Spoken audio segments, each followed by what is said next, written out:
So this is verse 31, translated as, "Those men, too, who, full of faith and free from cavil, constantly follow this teaching of mine, are released from the bondage of works."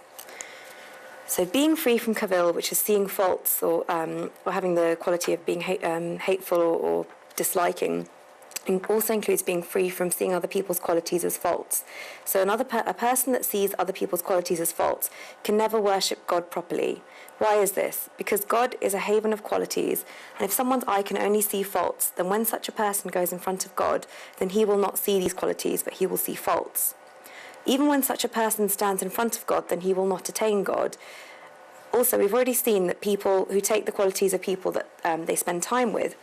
So if someone always sees faults and they always remember faults and they always think about those faults, such a person will then take the faults of all the people that he spends time with, and he will become full of faults because he's seeing the wrong side. A person of this kind will always continue to think about faults.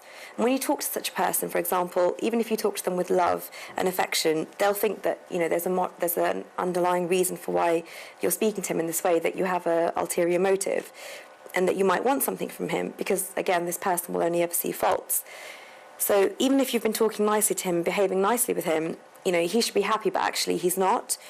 He sees faults even in the good things. He always keeps thinking about faults in his mind, and he becomes full of faults in the end. The root fault is actually his. If someone wears green glasses, for example, then everything that he starts to see is green. If his own way of thinking is wrong, then everyone will seem wrong to them, and the result of this is that he will get more and more wrong with time. When a person, on the other hand, becomes free from this, free from cavil, as described by Sri Krishna in this verse, then when he sees God in every quality, then he actually becomes closer to God. Someone else may have faults, but this person only sees them as qualities of God, and God is a haven of qualities. When a person sees God in every human being, in every quality, then the haven of qualities comes in front of him, and he becomes closer to God. Therefore, a person becomes closer to God when he becomes free from cavil. A person that is free from cavil always sees qualities in everything, thinks about those qualities, and because of this, he automatically becomes a haven of qualities and therefore closer to God. Sri Krishna also uses the word manava, which can be interpreted as humans, and we can all say that we are humans, but what we should do is look at the correct definition of manava. It's the definition of pride. Mayaha pramayaha navaha iti manava, meaning those who are always new to matters of knowledge are humans. Those who always have new inventions, new applications, new ideas, and new wisdom are humans. When God made us humans, then he gave us all of these strengths. And how have we used those strengths? How have we become humans? Have we tried to find out something new about ourselves or to learn anything new? Or have we stayed bound by all our prejudices? We must be more like the definition stated above, and only then can we be true humans. We should be keen to gain wisdom and be open to new ideas. The word nitya that we see in the first line, can have two meanings. One is, ye mama nityam matam anutishtanti. This means obeying and practicing something that is always your opinion. Arjuna's current opinion is nitya and cannot be changed easily. This is an opinion that is steady in any country, any time, and amongst any person. The second is nityam anutishtanti, meaning always being fixed on a principle. This cannot be fixed for 1 day, 1 week, 1 month, or 1 year. It must be fixed forever, and a person that does so is free from all sin. Such a person must be full of faith. Now, faith is a very big force.